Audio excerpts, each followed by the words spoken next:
As a young kid growing up, I was practically born and raised in the church, where I was sometimes always felt like Christianity was being forced down my throat.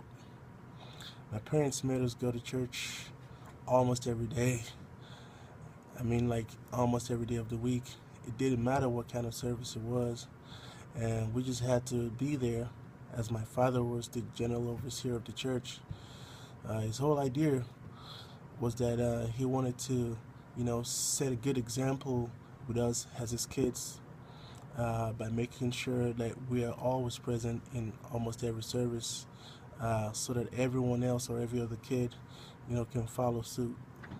At first, I was okay with it because I had a few friends in the church, and that probably, you know, were the only times, we get to see and talk to each other. But as time goes on, I began to feel like every order of service was starting to be repetitive and, basically the same. Meaning, we go to church, they make us pray, sing, eat some communion, listen to some sermon, pray again, maybe read some, a few passages of the Bible, pray again, and then, we get to go home.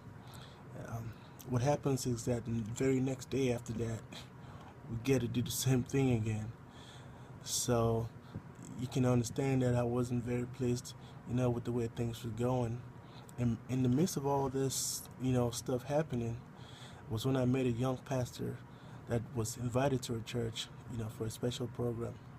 The sermon was about prayer, and he asked us, why do we pray? Why do we always have to pray, and why do we have to pray all the time? Which is what really bothers me the most. And you know, his sermon was more interactive. It was, it was not just a speaker to audience type of thing.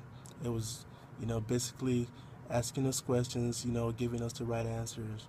And it was then that I finally realized that the importance of prayer and how interesting prayer can actually be.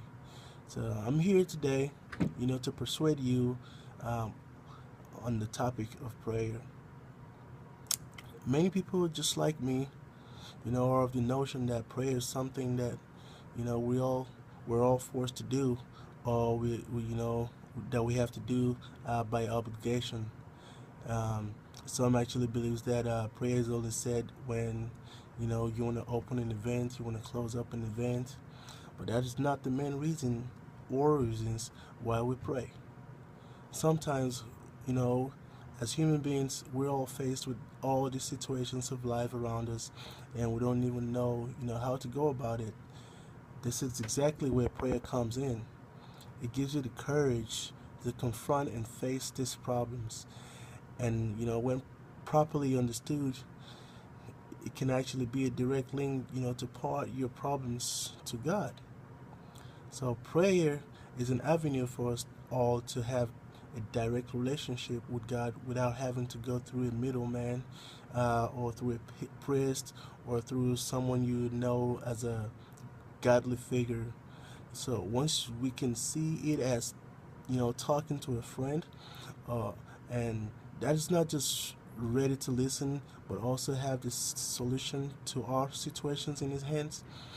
It also gives us confidence that we know who and where to turn to when things bother us.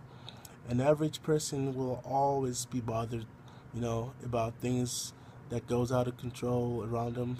But if you know how to pray, you would just have a peace of mind, no matter what the situation may be. So when we go to people to tell them that, we're going through this, we're going through that, some people don't even have the time to listen to you.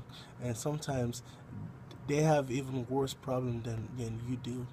At this point, prayer is the only way out for us. And we know that God is always available and present every single time and everywhere. It doesn't matter where you are. It doesn't matter if you're in the bathroom. It doesn't matter if you're driving. You don't have to be in church to pray. You can just pray to God wherever you are.